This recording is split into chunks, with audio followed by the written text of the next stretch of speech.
You are Locked On Chargers, your daily podcast on the Los Angeles Chargers, part of the Locked On Podcast Network, your team every day.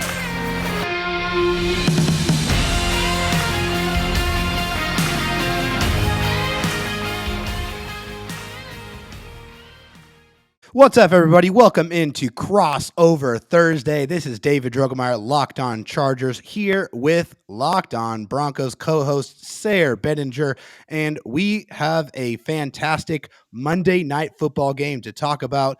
On these crossover episodes, we are going to get into the biggest storylines, those key matchups, and then we're going to end it with the thing that each team needs to do in order to secure a victory in this game. So before we get going, this crossover episode is presented by our friends at Prize Picks.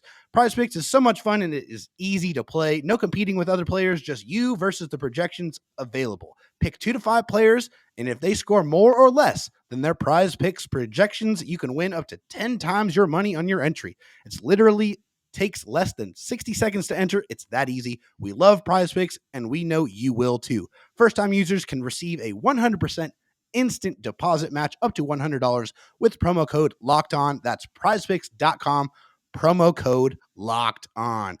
All right, Sayre, a Monday night football game, primetime football.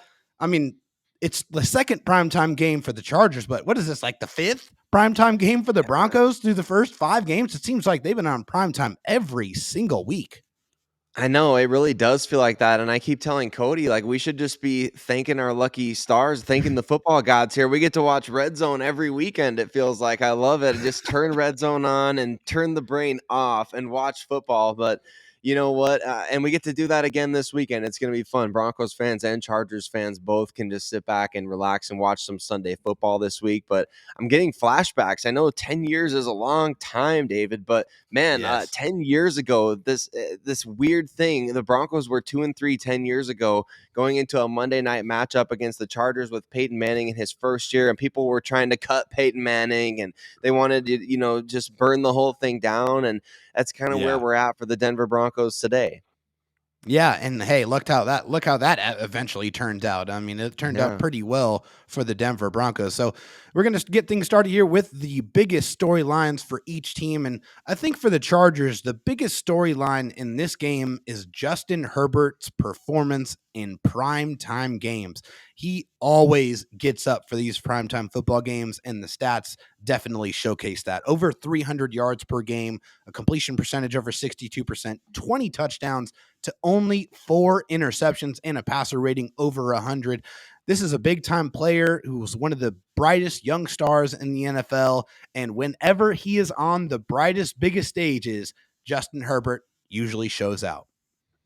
He does, man. It's fun to watch. I mean, just that week 17 or week 18 matchup last year against the Raiders when it was going back and forth. And I mean, I love watching Justin Herbert play. Obviously, when they're playing the Broncos, it's one of those things where you kind of want to see him play his worst game, but at the same time, like as a football fan, how can you not love watching Justin Herbert? I mean, it's like watching a creative player out there play football and play it at the highest level. So it's a blast from even our perspective. I mean, just Broncos fans, like not everybody embraces Justin Herbert, equally, Understandably, right? But at the same time, yeah, it's not quite the way that everybody embraced Phillip Rivers with just a pure hatred. Everybody seems to like Justin Herbert and wish the Broncos had him, at least before Russell Wilson came to town. But that brings me to kind of one of the biggest storylines on Denver side of things. It's how does Russell Wilson and this offense as a whole respond to the absolute, whatever you want to call it, against the Indianapolis Colts on Thursday Night Football. It's like, it's kind of like the Broncos had an opportunity, but the NFL gave them a preemptive punishment. Like, your parents send you to your room after you've been naughty or something. It's like, all right, go to your room after that when you're not playing until next Monday night. That's kind of what and it's kind of been a relief, honestly, to not have a game, because it's like, okay, everybody's got to kind of clear their mind. But how does Russell Wilson come out there with this offense after putting up only 9 points against the Colts and really having a couple of dud games in general to start the year? How does that offense led by Russell come out and respond, like you said, in prime time under the lights?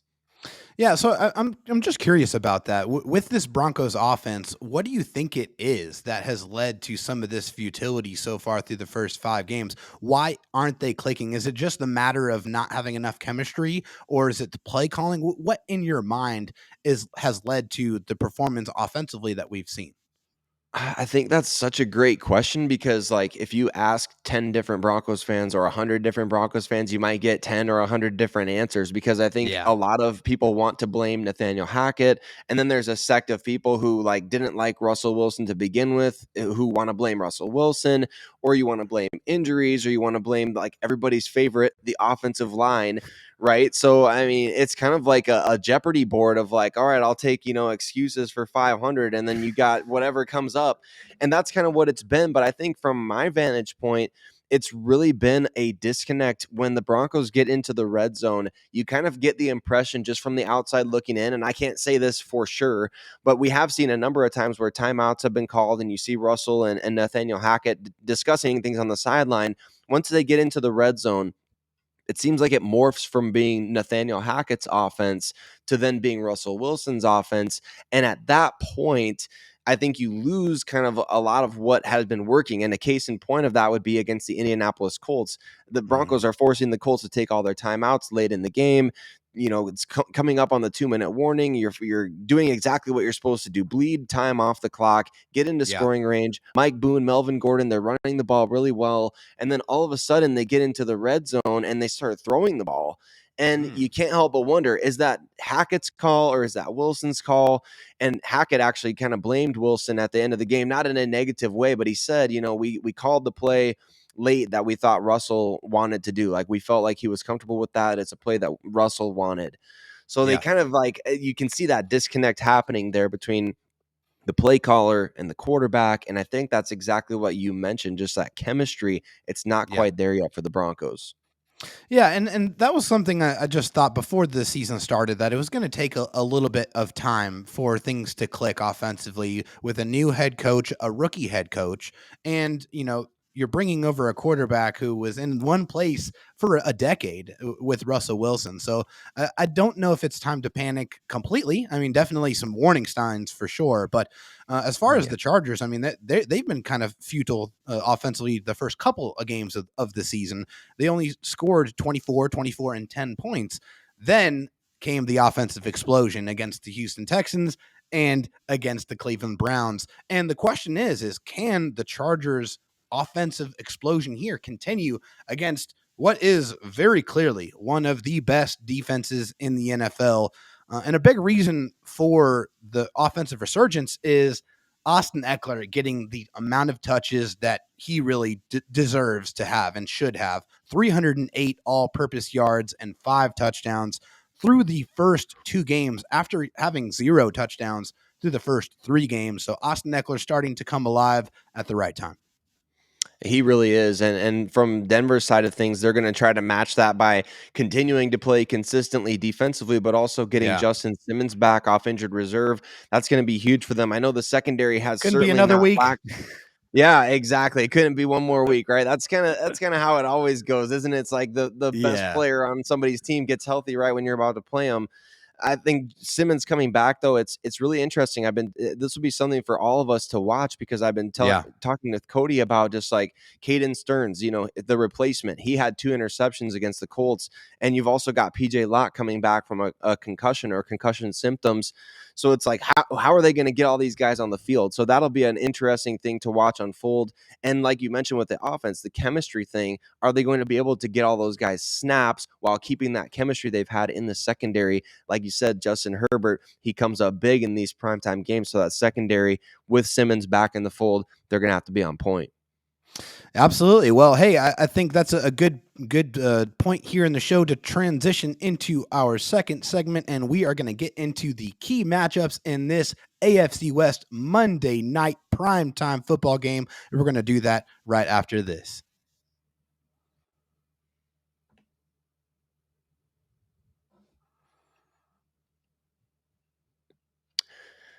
Prize Picks is daily fantasy sports done right. With the Prize Picks app, you choose 2 to 5 players that you're focused on heading into the week. And these players will have a projection set by Prize Picks, and you simply have to choose whether or not they will have more or less than their Prize Picks projection, which could allow you to win 10 times your money on any entry. There's no competing against other people. It's just you versus the projections available. So download the Prize Picks app or go to prizepicks.com to sign up and play daily fantasy sports. First-time users can receive a 100% instant deposit match up to $100 with promo code Locked On. If you deposit $100, Prize Picks will give you $100.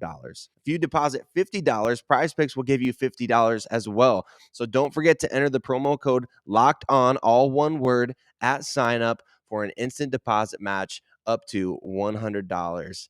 And David, I'm excited as we get into this second segment about matchups to watch. I think there's really no shortage of things that we could look to see in this game, because really, I think a lot of people going into this season were thinking these could be two of the better rosters overall in the NFL. So it's been exciting to kind of get geeked up for the Chargers matchups in 2022 between the Broncos and the Chargers, and obviously really any AFC West matchup in all honesty.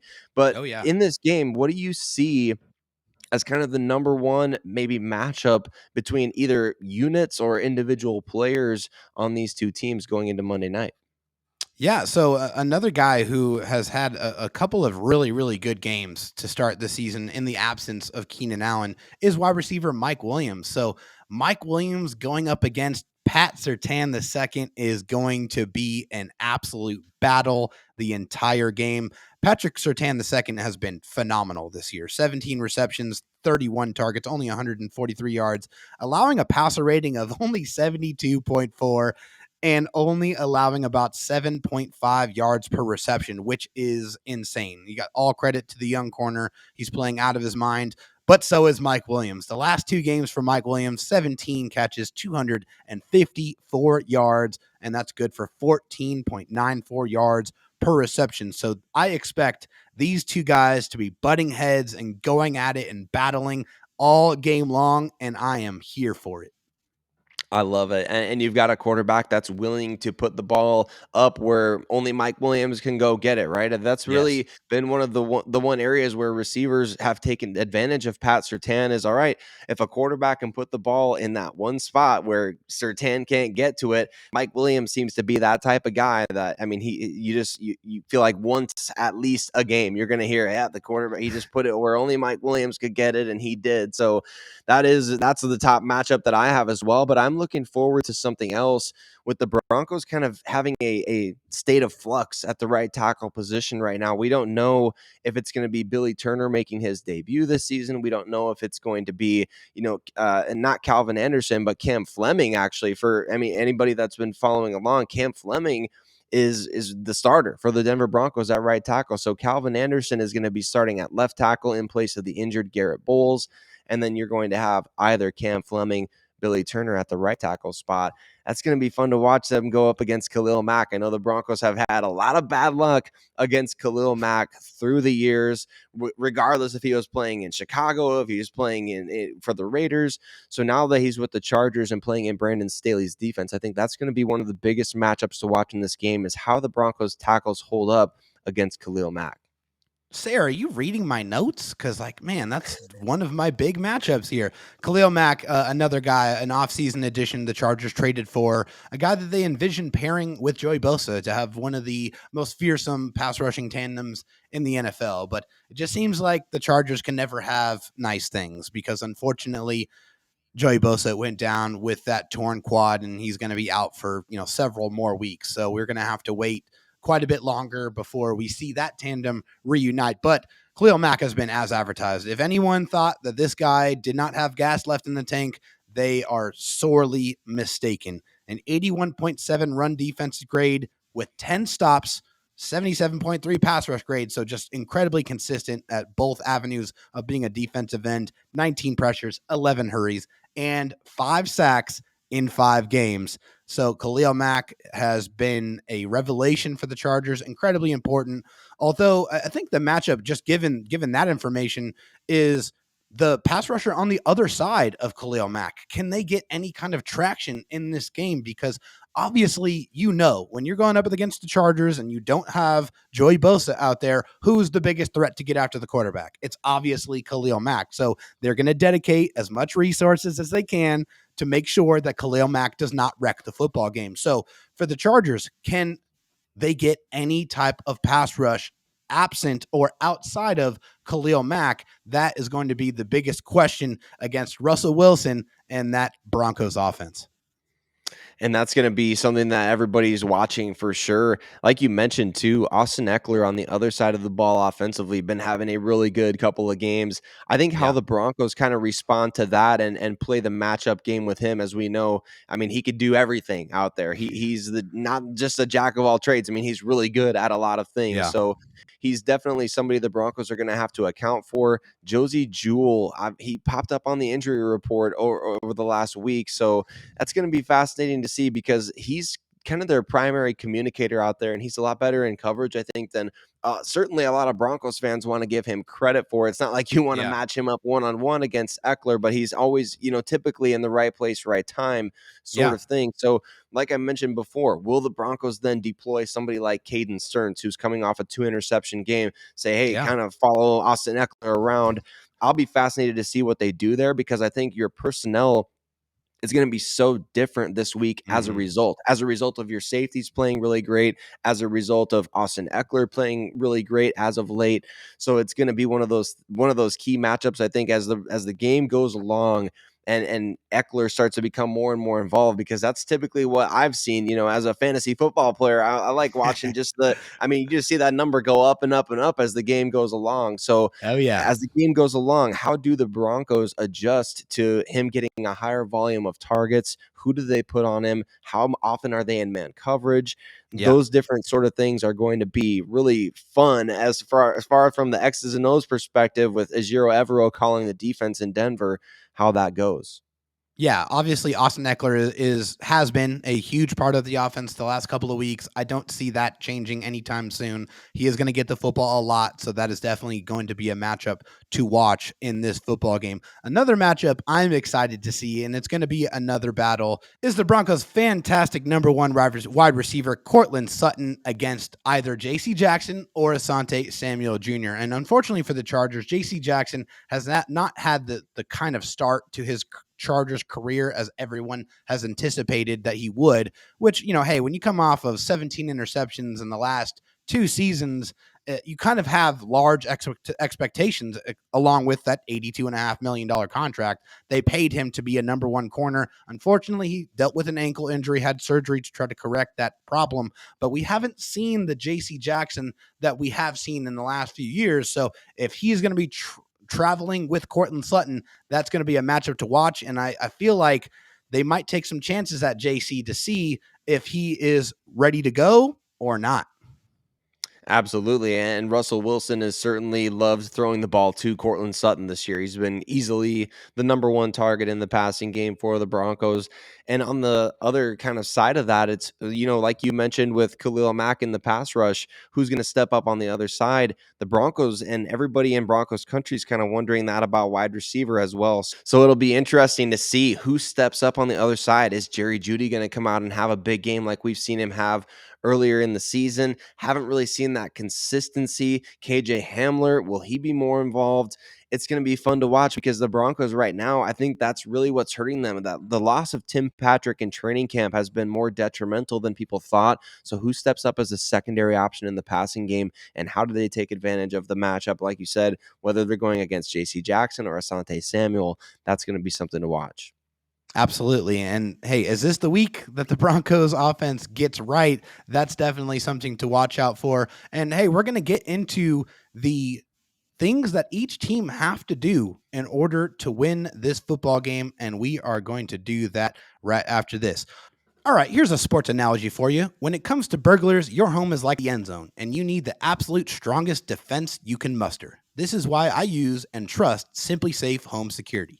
At SimpliSafe, your safety is the only thing that matters. It's cutting-edge technology powered by 24/7 professional monitoring agents who always have your back. So you always know your home is safe. I love the fact that when I'm away from my home, Simply Safe Technologies allow you to control your system with the APP and live streaming your cameras in HD right on your phone with 24/7 professional monitoring. Simply Safe agents call you the moment a threat is detected and dispatch police or first responders in an emergency, even if you are not able to be reached. Simply Safe blankets your home in protection with advanced sensors for every room, window, and door. HD security cameras for inside and outside your home, smarter ways to detect motion that only alert you when a threat is real, and even hazard sensors that instantly detect fires, floods, and other threats to your home. Customize the perfect system for your home in just a few minutes at simplysafe.com/lockedonnfl. Save 20% on your Simply Safe security system when you sign up for an interactive monitoring plan and get your first month free. Visit simplysafe.com/lockedonnfl to learn more. There is no safe like Simply Safe. All right, we're back here on Crossover Thursday. Locked On Chargers host David Droegemeier here with co-host of Locked On Broncos, Sayre Bedinger. And we have talked about the key matchups, the biggest storylines, and now we're going to get into what each one of these two football teams need to do in order to win this football game. So, Sayre, I'll let you kick it off.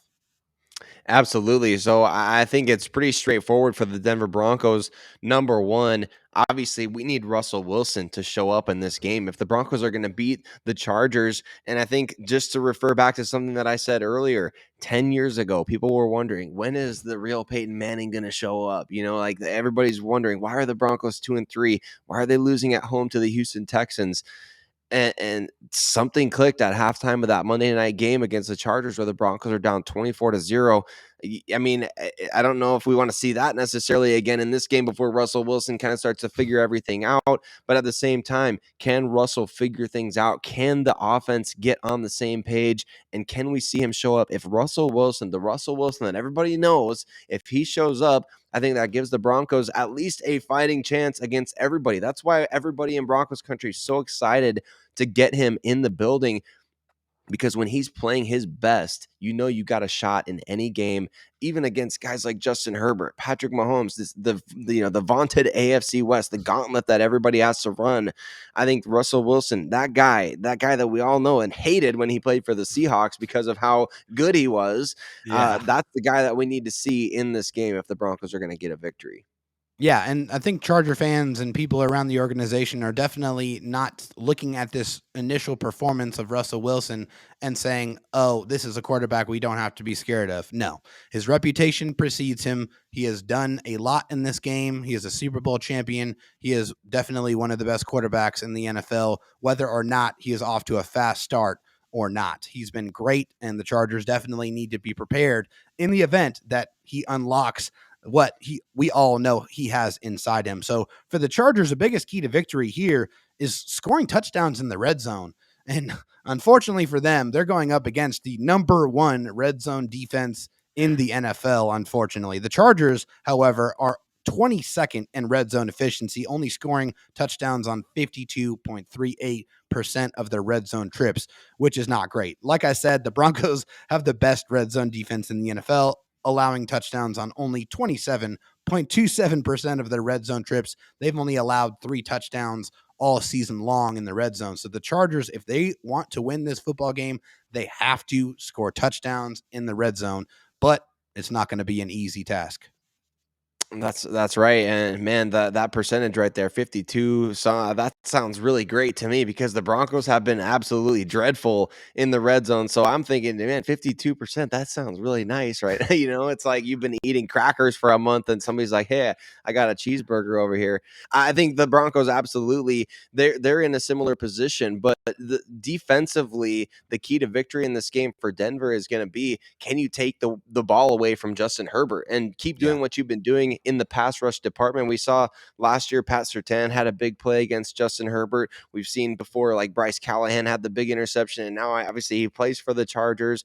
So the Broncos need to find a way to create a turnover. They haven't been picking off a ton of passes this year, but what they have been doing a lot of is forcing fumbles, whether they're getting to the quarterback or whether they're playing in pursuit and getting guys from behind and punching the ball out. They have been forcing fumbles like crazy this season. Unfortunately, they just haven't all been bouncing to the Broncos. So they're going to have to That sounds capitalize. very familiar. Yeah, right. I mean, it's such a terrible feeling. I feel like if you scream at your TV loud enough, David, they should be able to recover the fumbles, but it hasn't worked for me thus far. But we'll see if it happens on Monday night. But I think that's a key, is getting the ball away from Justin Herbert, taking the ball away from him, and really trying to do exactly what the Broncos should be really good at, and playing with the lead. That's exactly what they need. So if they can force a turnover or two early on in this game, maybe the first half, I think they stand a pretty good chance to be able to not just coast and win, because Herbert, he can score from anywhere on the field, not just inside the red zone, but he can, I mean, you're 80 yards out, he can drop a dot down the field. So getting an early lead and letting your pass rush pin its ears back, key for the Denver Broncos in this game. Yeah, I think the only other thing for the Chargers here is just keep the running game going. Keep giving that ball to Austin Eckler and Josh Kelly and let them continue to do their thing, because when you run the football successfully in the NFL, you score more points. It's directly correlated. It is. You just look up the stats. It's very, very clear. The best rushing teams in the NFL, they score points. The Chargers need to continue to run the football at a good, efficient clip that makes everything you do offensively more effective. It makes your pass rush, your play action much better. It also protects against the pass rush. It protects your quarterback. And with a quarterback like Justin Herbert, who is still recovering from that fractured rib cartilage, getting the ball out of his hands and getting that running game going is going to be very, very important against the Denver Broncos in this game. It is, and I think absolutely from the Broncos side as well. You're talking about a team that's lost Javonte Williams for the entire year, having to adjust with him out of the lineup. Now Latavius Murray coming in. I'd say the same for the Broncos side. If they can run the ball effectively, like we saw, and unfortunately I say that, well, they just lost a game against the Colts where it felt like they kind of ran the ball effectively. But you're absolutely right. If you're running the ball well, you should be scoring more points. And in the NFL today, that kind of currency, I mean, the Broncos need that in a desperate way. They need the confidence. Melvin Gordon, issues with fumbling, and Javonte, even before that, it felt like teams were kind of keying in when he was on the field, really stacking the box and making life difficult for him. Last week, though, there was a bit of breakthrough with Mike Boone and Melvin Gordon back there. We'll see if Latavius Murray can add another wrinkle, but same thing for the Broncos. If they can run the ball well, that could be a key to victory as well. Absolutely. Well, hey, that's going to wrap things up for this crossover episode here, Locked On Chargers and Locked On Broncos. You can find Sayre Bedinger on Twitter at Sayre Bedinger, so pretty easy there. You can find me on Twitter at DroTalkSD, and for more on the Broncos, check out the Locked On Broncos podcast, free and available on all platforms. And of course, check out the Locked On Chargers podcast, free and available on all platforms. But make sure and enjoy this game in primetime on Monday Night Football, and take it easy.